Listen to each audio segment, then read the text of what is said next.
Hello, everybody. It is Victoria, joined by Lieutenant Eldridge, and we are here back in 2025 with season 3 of Radioactive, episode 1. And we are joined by Bellamy Dawes. And we got a pretty big guest on. We do got a really big guest. So we are joined by huge. We are joined by God, I don't even know how many time world women's champion we got on here today, but we got Rhea Bloody Ripley. Insert sleep. Respect your mommy. Mommy. Mommy's your always mammy? on top. Look at those Mommy. guns. But just kidding, Correct. it's actually not Rhea Ripley. It's Cassie Downs. I fooled all of you motherfuckers. I think you did. You probably fooled quite a few people. I'm gonna be honest. Dude, You God, do this look looks just like Rhea with that getup, Cassie. It's especially crazy. like it's very you could put them next to each other and they'd look like sisters. Honestly, if there was a Rhea Ripley wrestling documentary, and they need a young Rhea Ripley, Cassidy, would be cannot 100%. Wait, isn't she younger than you, Cassidy? Yeah, She is only a couple months older. No way. yeah. No. You're 27, right? She's going to I be will be 27. 27. She's already 27. Right. Oh, she's the same age as Tristan. Got it. You're shitting me. No shot, dude. Dead serious. I thought she was at least 30. No. At least. Ian, she's not my age. Well, that's just crazy, Nope. dude. It's the fact that she's so jacked and she's got all the tattoos that makes her look older. Yeah, I thought she was like a I think the only reason I knew she's she goals. was younger is because I looked up her birthday. Yeah.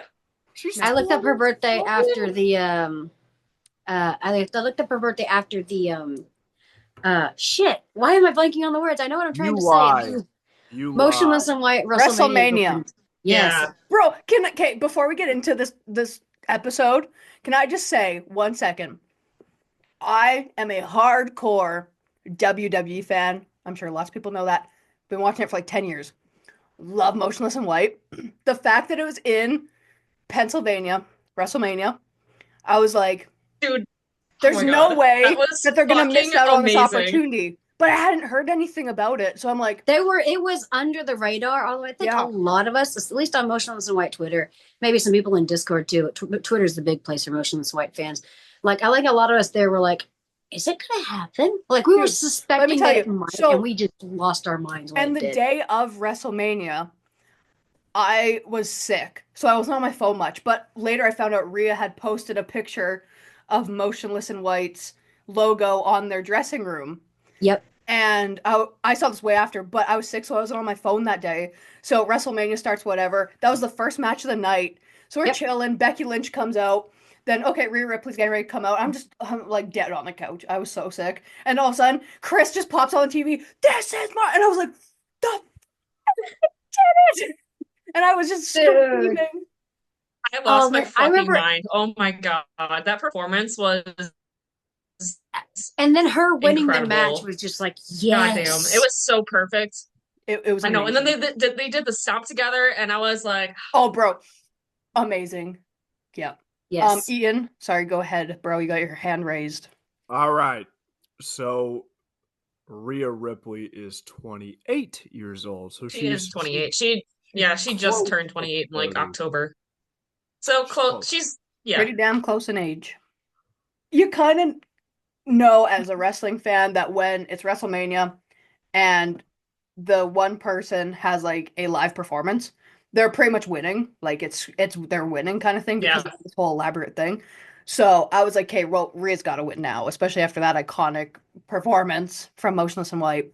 I love Chris introduced her too. It was just yes. It was so yes, awesome. my man. Yes. Oh, they were matching each other's energy too. If you watch 100% matching energy. Eyes and it looked like they were getting ready to make out. If I'm being honest. I remember I was sitting on the chair in the living room watching it and kind of squealing a little bit. My mom heard me. She was in the den. It's like, "Are you okay?" No, I'm not okay. Yeah. Yeah, but that was freaking cool. So yeah, we are not joined by Rhea Ripley. We are joined by Cassidy Downs. But I mean, like, hey, Rhea Ripley, if you're watching this and just absolutely respect what you see here, yeah, you should come on Radioactive and maybe we'll bring on Dude, Rhea Ripley. if we got radioactive. God, I'm drinking. If we got Rhea Ripley on Radioactive, I would do a goddamn backflip. Bro, I would too. I do like. Yeah, Dude, me I too. would pay you money to see you do a Listen, backflip, but all I don't right. know if I could do it, but I would do like a quadruple front flip and then end it with a cartwheel somersault tumble thing into a moonsault and then like this whole combination of things. I'd be so pumped. But I low-key hope it doesn't happen so I don't have to attempt that and break my neck, but it'd be worth it. No, So Look, you feel can like break we your neck at a should do it. concert, but not doing that. All right, bells and whistles. How about 3 favorite songs of 2024? Okay, this is not in any particular like order of ranking. This is just, I guess, more or less in chronological order of release. First of all, Bleeders by Black Veil Brides. Like, that was iconic. Like, I remember, like, that is how you kick off an era. Holy shit. Like, not just the song itself, but the production levels in the music video were insane. And Yeah, shout that out music to video was phenomenal. yeah, shout out That was to what's amazing. his name? Is his name Lee from Saints of the Undead? Yeah. Yeah, for making those custom jackets. They look amazing, man. Yeah, okay, so Bleeders, that's the first one that came out that I absolutely was just like, yes. Oh man, there's like I don't know if I'll be able to pick 3. I might have 4. But 5 is okay. 5 is acceptable as well. okay, good. Because I was just thought of another one that came out in June. Okay, so second one, this is in May, would be Burn the Witch by Dark Divine. I remember that one dropped, and I was just like, oh my God, that was insanely good. Burn the Witch, I remember watching, I was like, that's Dark Divine? And I was like, I need this in my bloodstream now. And that's easily my second favorite from them, but now it's such a good song, and hearing it live is just all right. So that's 2. I'm gonna have to be careful here. So sticking with Dark Divine though, really just okay. You know what? Actually, I'll take that back. I'll save this one. So I'll save that one for later. So okay, and one is in June, Suffocate City featuring Speech Charnas by The Funeral Portrait.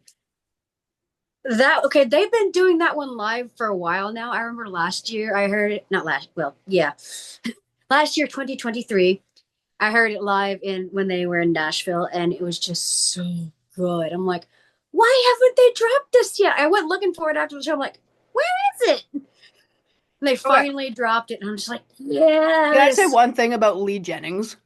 Yes. Bro is a born entertainer. My He goodness. is 100%. That man knows how to march from stage to that stage to back and forth. Dude, it is in his blood.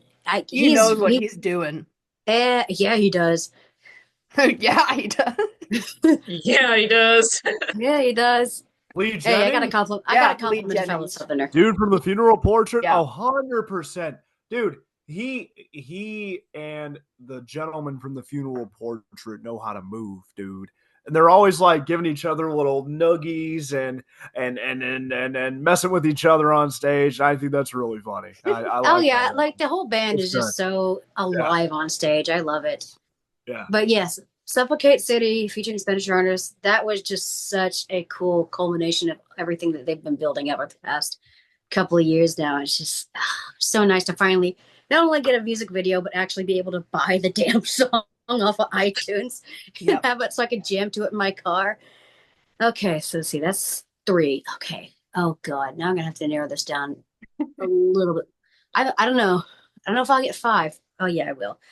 All right, you know what? I'm gonna give the last 2 to Until I Wake. So first one, I have to say, oh God, I'm not gonna pick my favorite from their album, unfortunately, but I'm gonna go of singles releases. So the first one I'm gonna go with is the first single they dropped for this new album, Wholehearted. Like it had the classic Until I Wake sound, but it was their first one featuring Jolly, their vocalist, and who has been on Radioactive. Yes. Hey. Jolly, love you, have you Yeah. back on. I remember like hearing his screams. I'm like, okay, he sounds similar enough to their former vocalist Cody, but you can easily tell it's a different person. So I really enjoyed that. But then again, it just has that classic Until I Wake metalcore sound. I love it. It was a great way to ring in this this era of the band. And then my fifth one, I'm gonna go with I think this was the third release for this album. Yes, it was the third release from this album, and it is the title track for their second album, Renovate.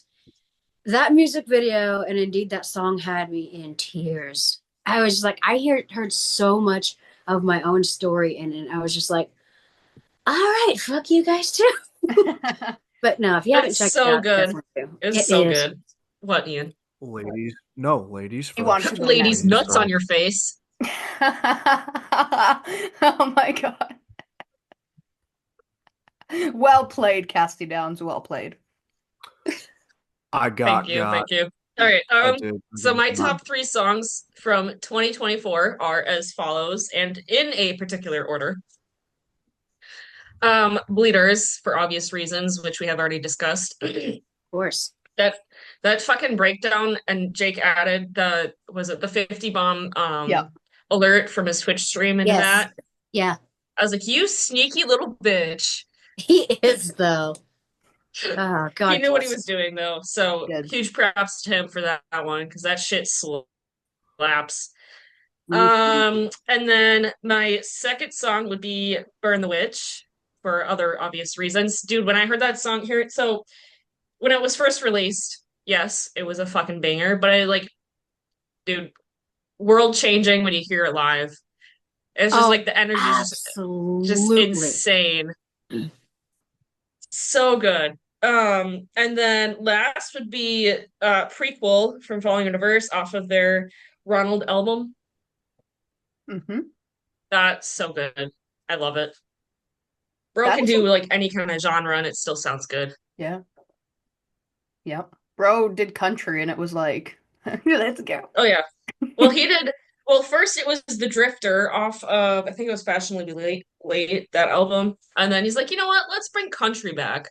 Yeah. And then we'll bring Jelly Roll into it. And I was like, oh, hell bring yeah. Jelly Roll into that one? Listen. Yeah. Love him or hate him or be indifferent to Rodney Radke Falling in Reverse. You cannot deny he knows how to make music and he knows how to make himself popular. I don't really care for him as a person, but I won't deny that he makes good music. Yeah. I won't deny that for a second. He is a very talented musician. Some hella bangers. Mm-hmm. Hella bangers. Yeah, for sure. So, okay. Ian, you wanted to go next? Wait, yeah, that was all, Casty? That's all yours? Yep, that was it. That's all I had. Awesome.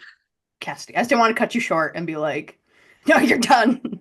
You're cut off. You're done. You're done. All right. Okay. All right. Here we go. Lieutenant Eldridge. Let's hear it. Lieutenant Eldridge and Captain Para. All right, here we go. Number 1. It was my number 1 song on my Spotify Wrapped. You guessed it. Bleeders by Black Veil Brides. Man, who would have guessed? Listen. Not me. My girlfriend at the time and we woke up, we were at our apartment, and I sat down. Remember you telling us this story? Yeah. Listen, Linda. I sat her down, and I'm like, hey, we're going to watch this music video. It just dropped. It was in the morning, and we both had to go to work. But sat her down. I'm like, hey, we're going to watch this, okay?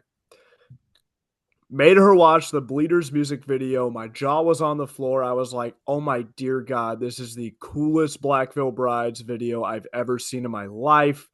This is awesome. Andy looks like a certified gangster.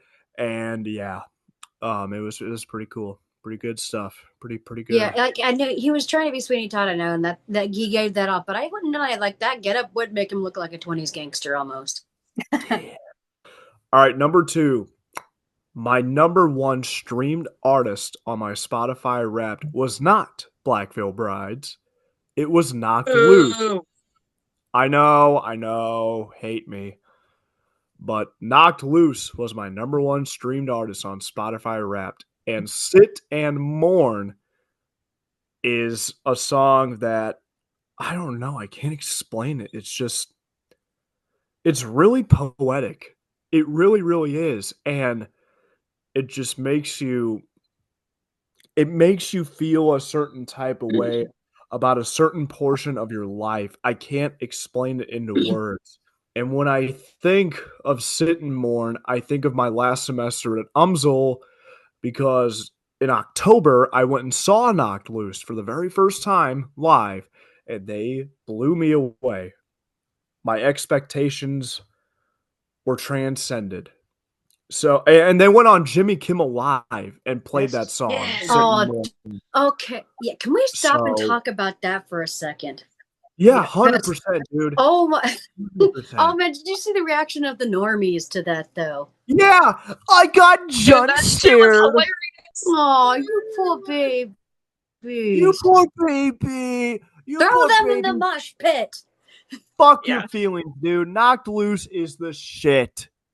Look, I'm not. Am I really a fan of theirs? No, but my God, was that a big moment for metal? Yeah. Oh yeah. Like that was huge for this dude. Metal's back. Yeah. Metal's fucking back. It never left. It's just it wasn't as popular for a little bit. Again, I guess. Listen, Taylor Swift can take a hike. It's our time to shine. Yes. Taylor Swift can suck my big cock. She could deep throat that shit. She ain't gonna shake that off.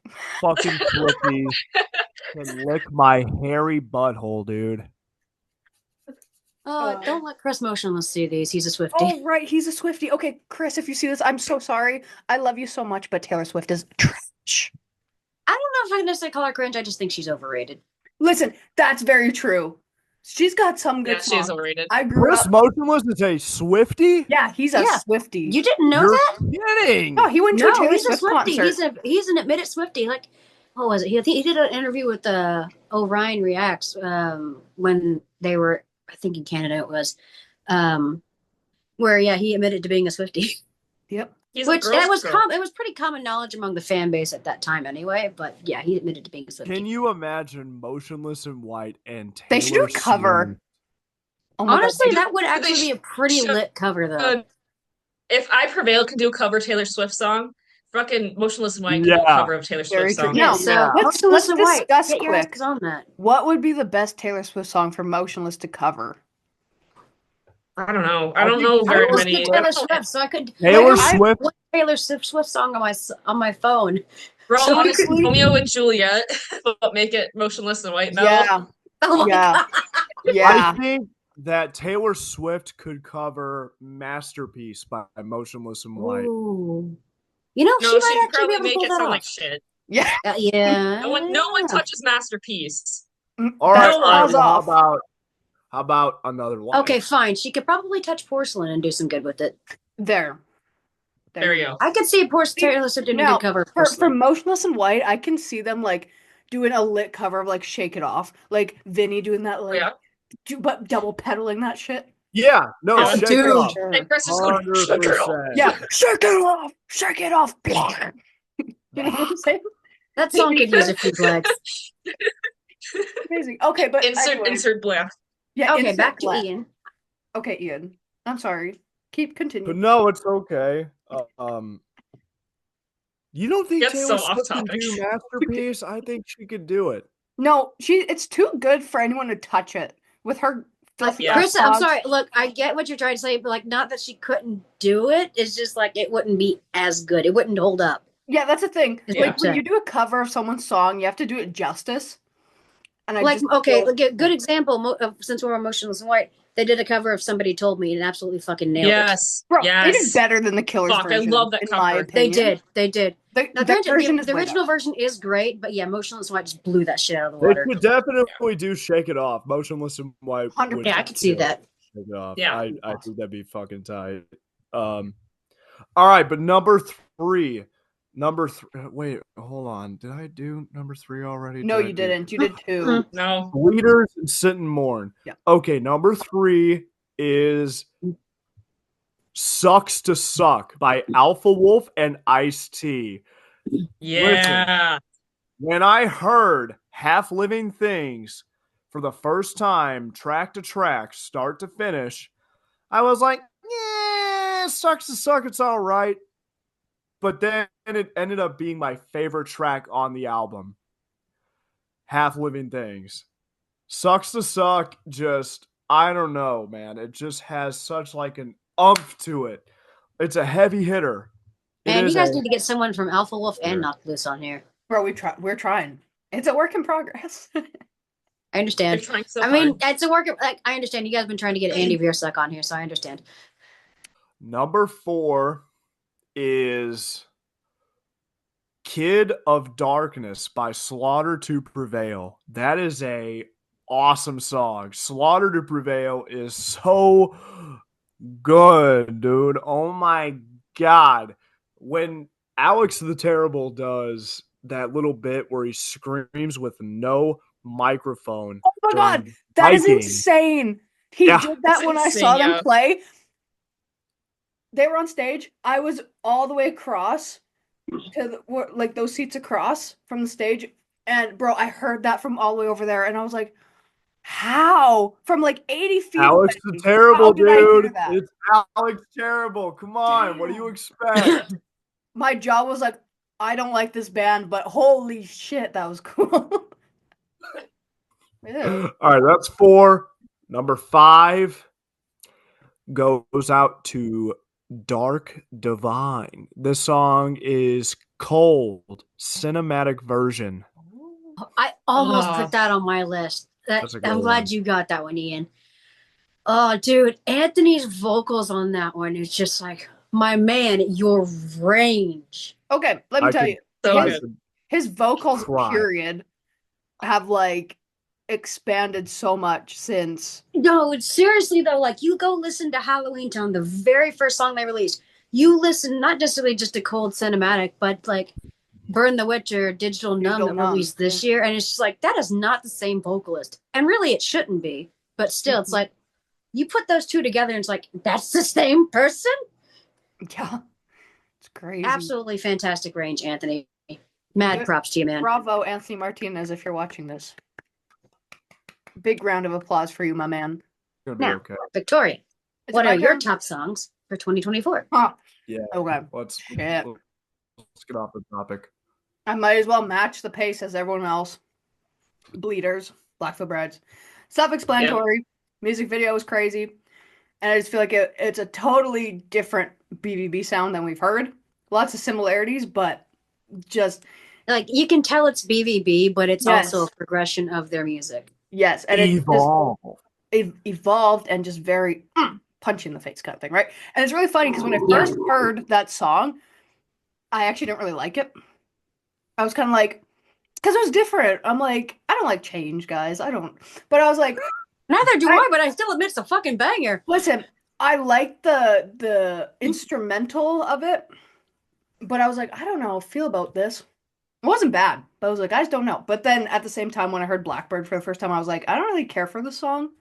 And then I get lyrics tattooed on my arm. Honestly, that's fair because look, I can't give you shit for that, honestly, because like Circles by Dark Divine, it's not one of my favorite songs. I think it's actually towards the bottom of the list. Not that I hate this song, but it's like it's just not my favorite. Mm-hmm. But it also has my favorite Dark Divine lyric ever to date, and I have that tattooed on my arm. Exactly. I can't give you any shit for that, honestly. But I think it took like 2 days of me listening to it, and I was like, bro, this is a banger. Amazing. That's fair. I've had to do that with a couple of songs as well. So that happened when we the Dancing Dead by Dark Divine. Yeah. It took me a couple days to actually come around to it. So that's kind of how that went. But Bleeders is great. Music video. Musically, it's a fantastic. The whole Sweeney Todd thing and how they carried that into like a Bleeders tour and did like the VIP like slasher photos and stuff. Super cool.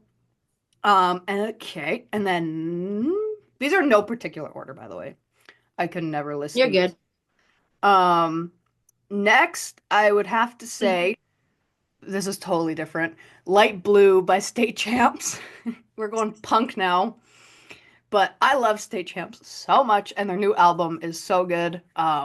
It's just very, like, it's very like Sum 41 vibes and like, Blink-182 and just like really, really good punk music. So if you just want like, I like listening to it when I'm working out because it's not, I love the screamy stuff, but then when you get the punk stuff, it just like, I do more dancing working out than I actually lift weights. No, that's fair. That's fair. But so Light Blue by State Champs. Uh, Next I would have to say Digital Numb. I really like Digital Numb. Oh yeah. Burn the Yeah. Witch is great. It's not on my list, but I understand. between the two, I'd have to say Digital Numb I like more than Burn the Witch, but not for certain reasons. I absolutely love both. Well, But that's valid. yeah, No, oh man, I'll go into detail about how I feel about Digital Numb later because I do love the song, but Burn the Witch was just higher on the list. yeah. So Digital Numb is great, and like I mentioned before, Anthony's vocal range from like Bellamy said, Halloween Town to now, it's like, holy, what happened? I'm not complaining, but like, Dan's been working his ass off. That's what happened. yeah, like crazy. So Mhm. yeah, Digital Numb, and then I got two more. I'd have to say Necessary Evil by Memphis Mayfire. I have this past year have become a big Memphis Mayfire fan. So that song out of all the singles that they've been releasing has been my favorite. Um, it's just a different vibe than like you get from Black Veil Brides, Ice Nine Kills, Motionless Dark Divine. Like they're still heavy, but it's just a totally like you kind of get more synth and stuff with Memphis Mayfire, and just Yeah. it's just a little different metal rock than you get with Motionless, right? Or Dark Yeah, Divine. no, that makes sense. So I got one more, and I have two on this list, and I have to pick from the two. Godspeed. Oh no. I understand trust me, I just remembered one and I feel your pain. The two I have to pick from would be Suffocate City by the Funeral Portrait or Justify by Hawk. And that's Ricky Armelino's band, if you don't know, people watching this. I'm actually Yep. I'll go into detail about it later, but But Suffocate City I've listened to more because it came out a while ago. that's fair. Justify only came out in October. So I'd probably have to give it to Suffocate City. That's Like fair. we said, Lee Jennings, born entertainer, and that Of guitar course. riff, that main guitar riff in that song, I'd be It's- working out and I'd drop my weights and just like jam to that thing, just, As you should. yeah. Oh So man, okay. I gotta give an honorable mention. I completely forgot about this when I do my list, and I don't know how. But can we give an honorable mention to The Emptiness Machine by Linkin Park? Oh, yes. Ian and Yes. I had a very Yes. Ian and I had a very in-depth conversation about Linkin Park before this episode. Yeah, dude, fucking Chester Bennington died on my 18th birthday, dude. Oh shit, that was on your birthday. It was on my birthday. It Oh, sucked. bro. Damn. Because Oh. We Stitch These Wounds came out on my birthday too. You lucky motherfucker. Everything Nothing happens comes for out what? on my Okay, birthday except it me. balanced out. There we go. That's better. Sorry, Carolyn. Did I disturb you, baby? My biggest flex of something that happened on my birthday was that Motionless in White had released Scoring in the World on my birthday. It was June 10th. Oh yeah, they did, didn't they? Yep. Damn. I'm jealous. Hey, Victoria. What's up? What were your top 3 favorite concerts of 2024? What wouldn't you like to know, hey? I would love to know. Okay, these are Hey. not. Oh my God. These are not in any particular order, okay? But first, I am going to say Five Finger Death Punch with The Funeral Portrait and Slar to Prevail. That was a really fun show. Funeral Portraits were fantastic. That was like right after we did that interview with Lee that I went and saw them, and I met up with Lee and super cool dude. Five Finger Death Punch was really good. I don't really listen to them much, so I kind of just went more for the Funeral Portrait, but Five Finger Death Punch was really good, and they put on a really good show. They had like when they played Champagne, they had like these massive like confetti cannons, like shooting confetti out and stuff. So that was really cool. And then Slar to Prevail. Don't listen to them. Don't have an interest in listening to them.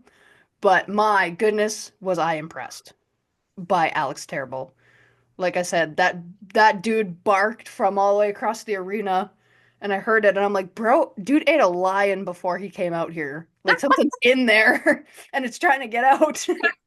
Second, so I went and saw uh they're a Canadian band. They're from Edmonton, and they're called Calling All Captains, and they're a punk band.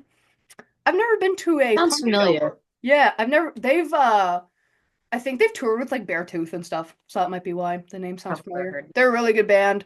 I've never been to a punk show before, so damn, I was not ready for that. Just super fun and crazy, and I got to interview them before the show, and they were really fun. Uh, Luke, the singer, came down the stairs to do the interview, and he was like coughing, and he turns to me, and he goes, "I'm not sick. I'm just a stoner." And I was like, That's funny. yeah. So I can think of a few people he get along with. yeah, Tristan. Tristan. Yeah. So yeah, that was a really good show. The people that were opening were just local people, so it was like whatever. But yeah, Calling All Captains was super cool. Highly recommend going to check them out.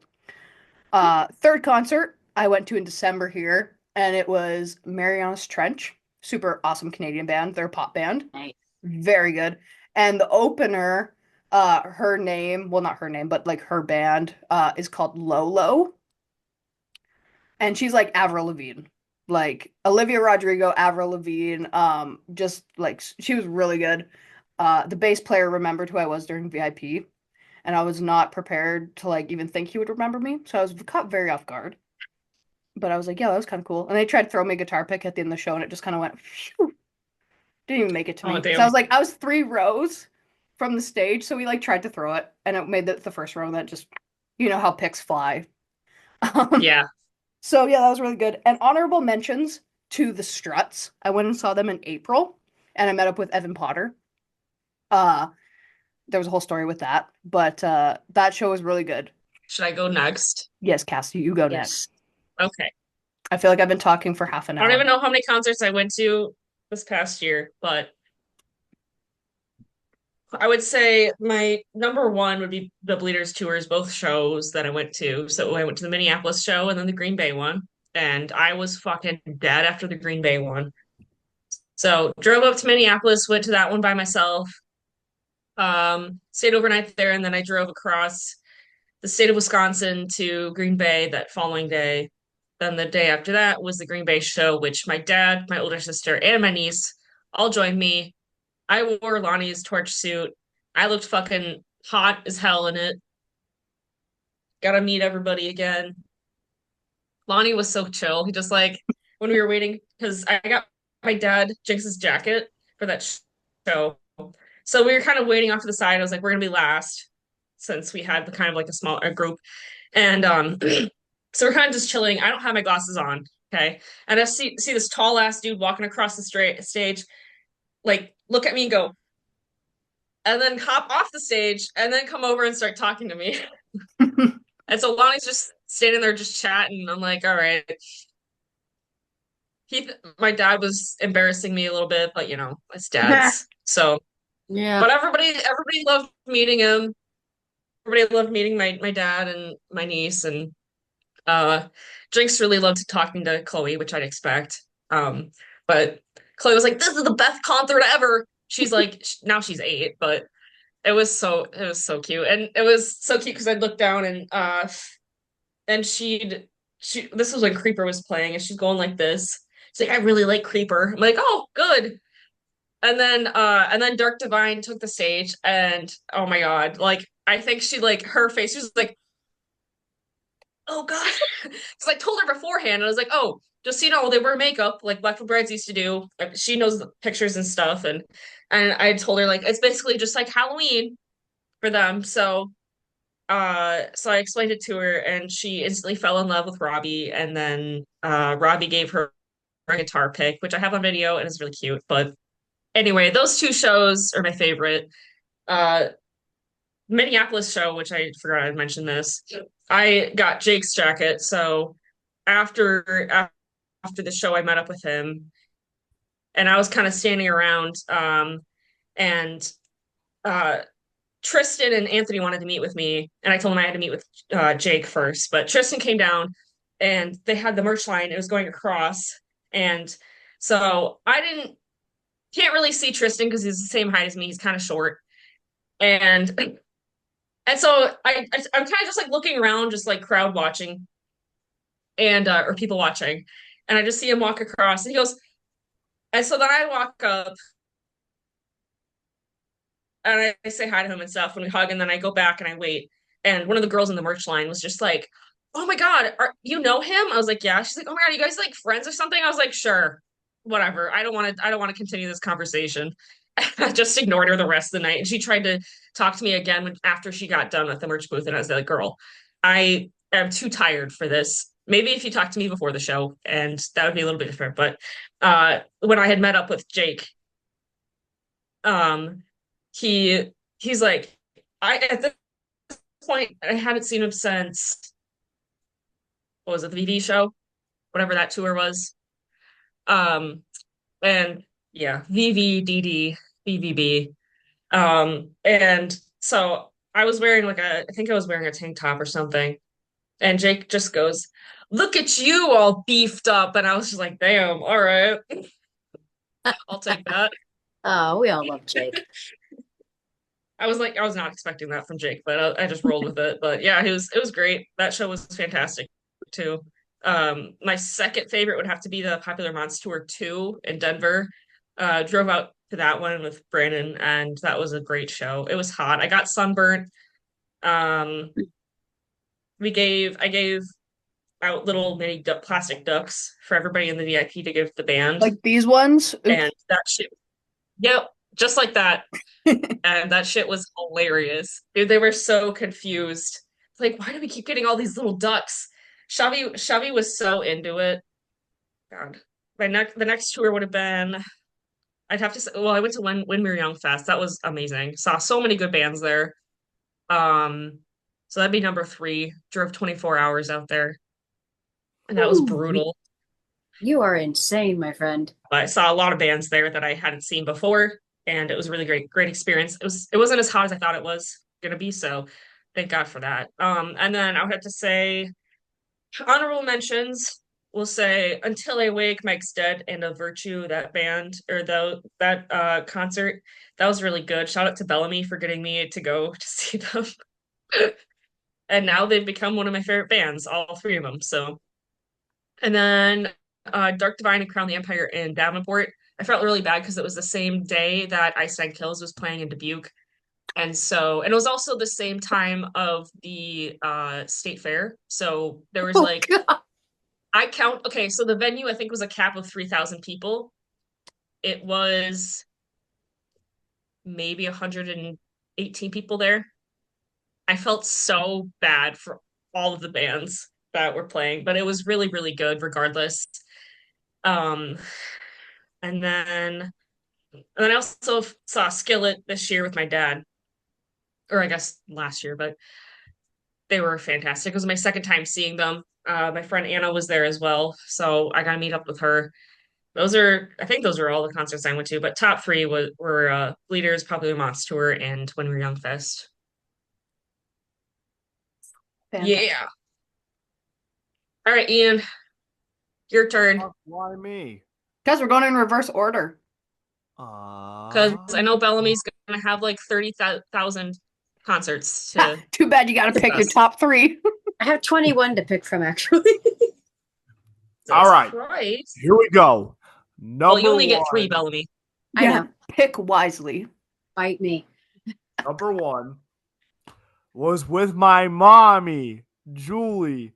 Me and Julie, dude. We went and saw Black Veil Brides and Creeper. We got screwed out of 2 bands. We did not get to see Ghost Kid, and we did not get to see Dark Divine. That's a crime. But my mother said she thought that all the guys in Black Veil Brides were very talented. As she should. It's no wonder Andy can't be performing as well with all that screaming he's doing. I'm like, well, yeah.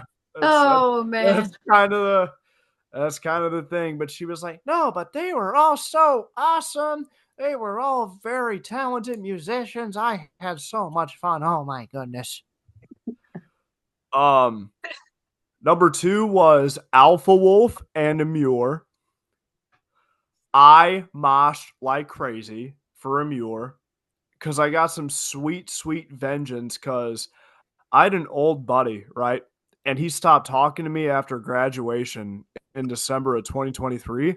He just stopped talking to me. Dude was like my best friend, and he just stopped talking to me. Didn't you see him in the mosh pit?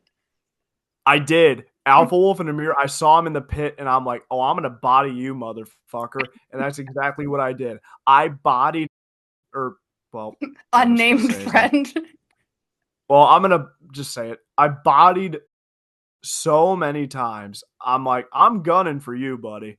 So I went after him, threw myself at him, and I don't like hate this person, but I'm definitely like kind of salty about it, if that makes any sense. I mean, dude was my best friend.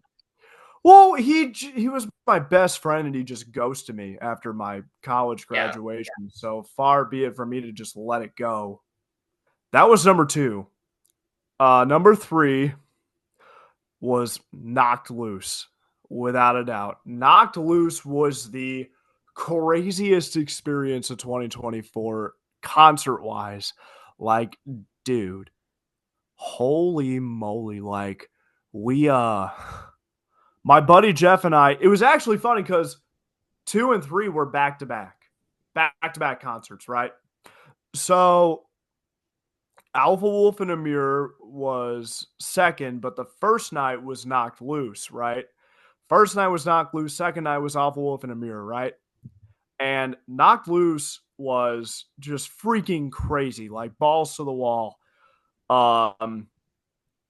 People were moshing in every single portion of the venue. Like, there was not a section of the concert venue that was not preoccupied with violent moshing, right? People were jumping at each other. People were throwing elbows. It was insane. It was pretty freaking crazy. And then there was a band that came on before Knocked Loose called Loathe. This girl got like knocked out in the mosh pit, and I'm looking around and I see a girl going like this.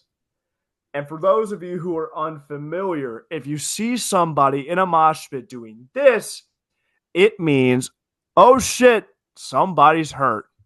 And what that pretty much encourages you to do is to get as many people as possible to do the same thing. Because once enough people start doing it, the frontman of the band on stage will see, oh my God, there is something going on. We need to stop the show. And that's exactly what happened. Frontman stopped, was like, hey, what's going on? And we were like, somebody call an ambulance.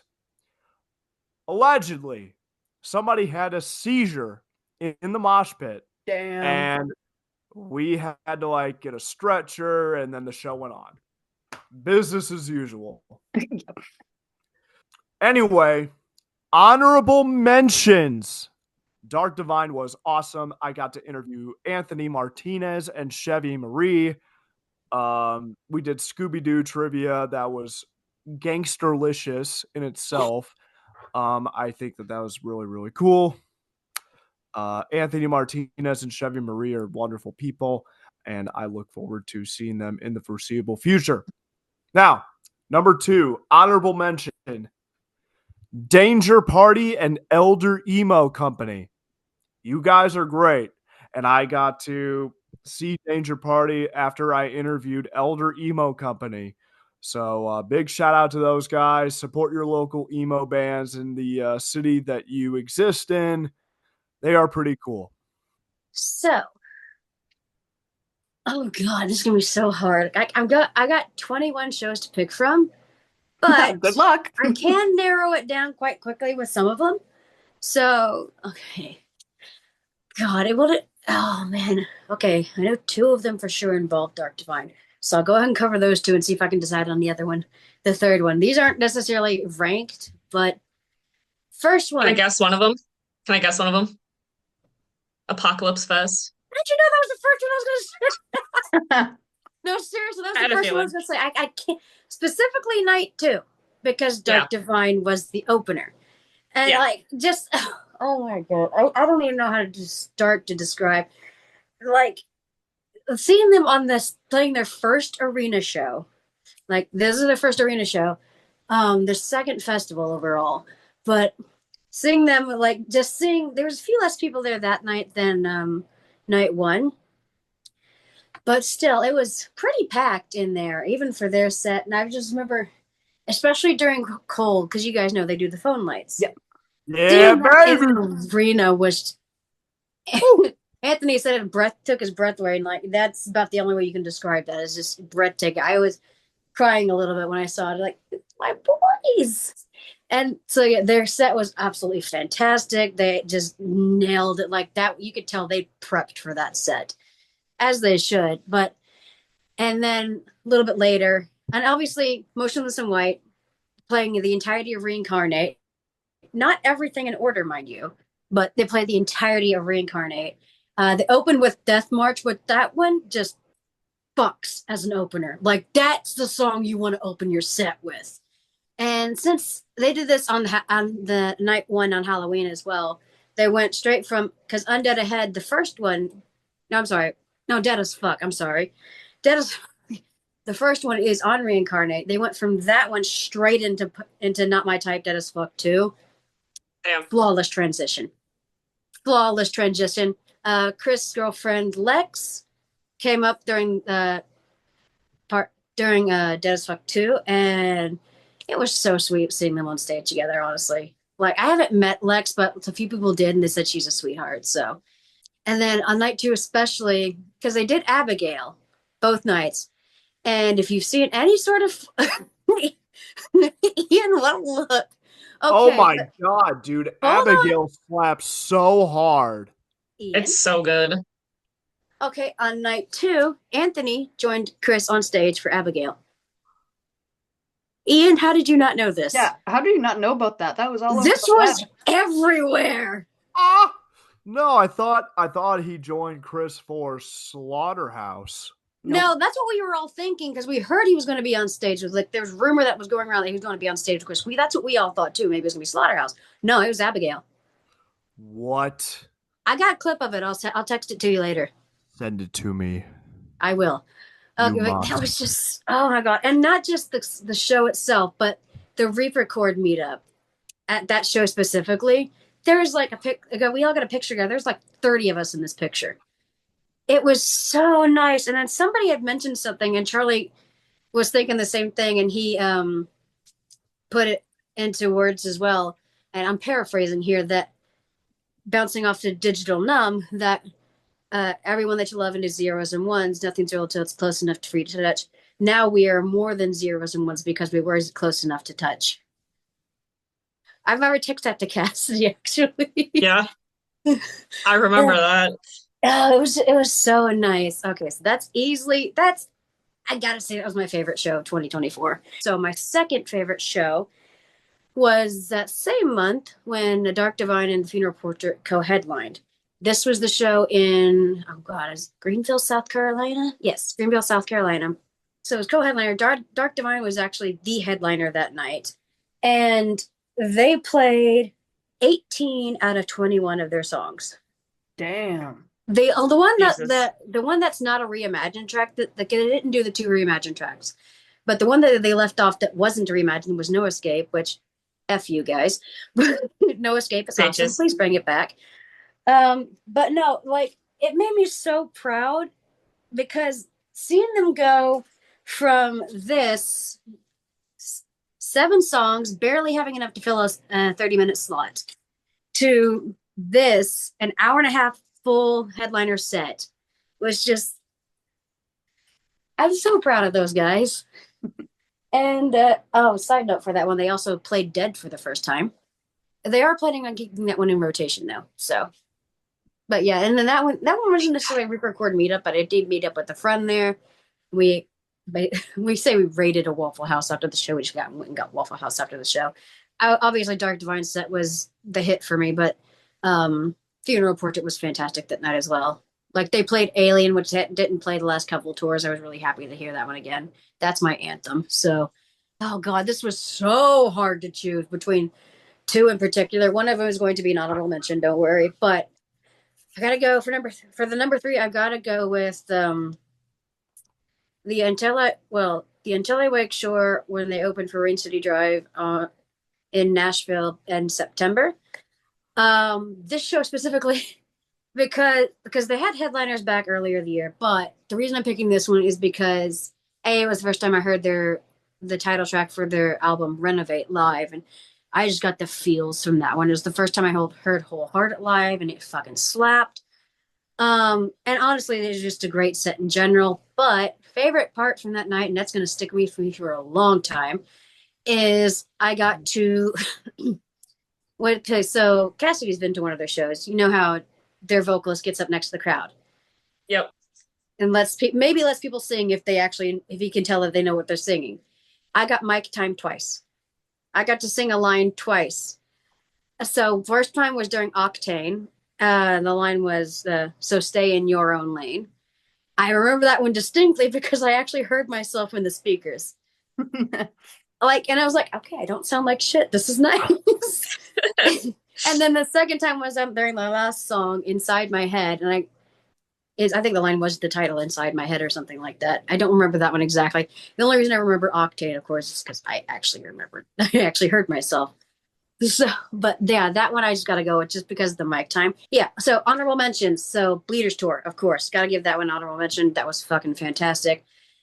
Yeah. So anyway, Bleeders Tour, I was stoked they brought Dark Divine with them again. I was freaking the fuck out when that was announced. And then second honorable mention, Incarceration, Dark Divine performing on Redemption Stage. That was a fantastic first live performance of Digital Numb, just beautiful. And first debut, minus Anthony, of Charlie's Outfits for them. I remember I caught a glimpse of Robbie when I was still standing in line, and my jaw hit the ground. Like, he looked like a spooky god. It was insane. I got one concert lined up for this year, and that's coming up on the 18th here, and it's Sum 41's farewell tour. And yeah. Gob and Pup are opening for them. So fucking who? Where did you get lost? Sum 41 or Gob? Gob? Yeah, and Pup. Don't know who they are. Well, I do, but like not many of their songs. No, they're Canadian, I think. Oh, but yeah, that makes sense. So yeah, that's who I'm going to. All right. Well, the only one that I know of so far is My Chemical Romance in August, end of August in Chicago. We go on that one. And possibly the one in Seattle, depending if the ticket sells, but we'll see. Yep. Still, you're getting at least one MCR show in this year. Dude, it's gonna be fucking great. So excited. Anyway. All right, I'll go next. So I got 4 lined up so far, but I'm going to pick one. It's on my birthday this month. I'm going to see the Funeral Portrait in Memphis. Really excited to see them again. So nice. It's gonna be lit. It is going to be lit. It's my 30th birthday too, so it's going to be even more lit. No, I am not getting drunk. Or anybody asked, no, I'm not getting drunk just because I'm turning 30. I have to drive myself back home that night. All right. I need to be sober. All right, Ian. Anything for you? All right. It's my turn. And I know because my buddy and I have to be at this concert. We have to be. Kill Switch Engage. Kubla Khan, Fit for a King, and Frozen Soul, dude. Oh my god. That's a fire lineup. I won't lie. That's a fire lineup. I don't really listen to any of those bands, but even that would be like, that's a lineup. It's Kubla Khan, Fit for a King, and Frozen Soul, and like a little bit of Kill Switch. But Fit for a King is the number one dude or artist I'm going to see. Yeah. Those are all fantastic concerts for 2025. So I'm pumped. It's going to be a great year for concerts, music, and radioactive. It's going to be a fire year. Yeah. So I'm pumped. Thank you, Cassidy and Bellamy, for coming on the show today. This was a lot of fun. Go give Cassidy and Bellamy a follow on their socials. We'll link them in the description below. Give them one more round of applause. No more round of applause. No, Ian. Happy New Year, everybody. Happy New Year. 2025 is gonna rip. It's gonna be fun. So yeah, see you guys on the next episode of Radioactive. Bye. Bye. Bye.